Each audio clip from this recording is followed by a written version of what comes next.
Have epic water balloon fight fun with these easy to make do-it-yourself sponge bombs. They're reusable, so you don't need to fill them up, and there's no balloon pieces left in the yard. The supply list will be at the end of the post.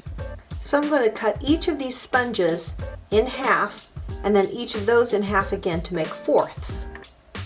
When I cut it in half first, I tend to make more even parts. Then I cut those in half too. I do this with each of the 4 sponges.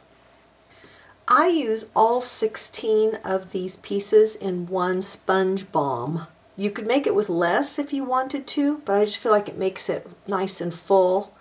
So you can just grab these and put them together, but of course I want to make them pretty.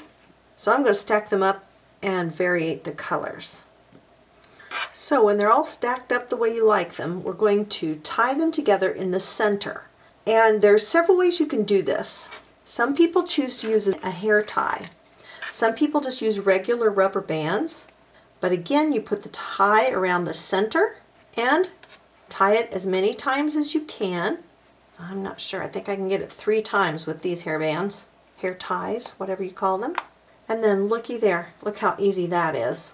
Okay, so that might be the easiest way to do it yet. And if it breaks, you can just retie one on there.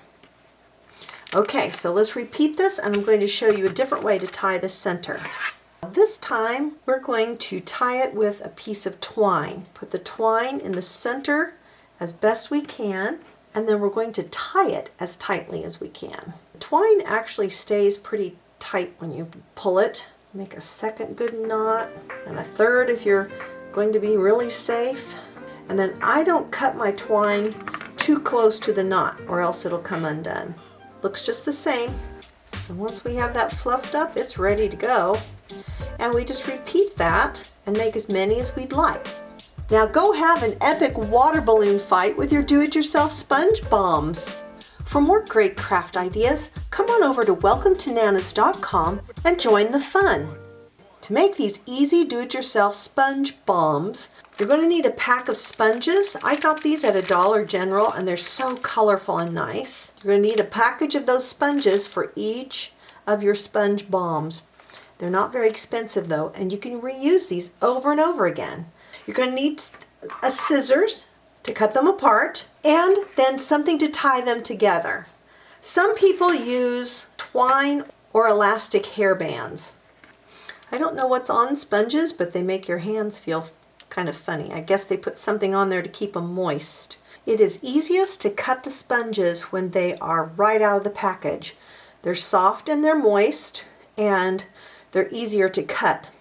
You could also have several packages and make them all one color.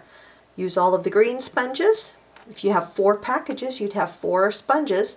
So you could make a green one, an orange one, a pink one, and a purple one too if you wanted.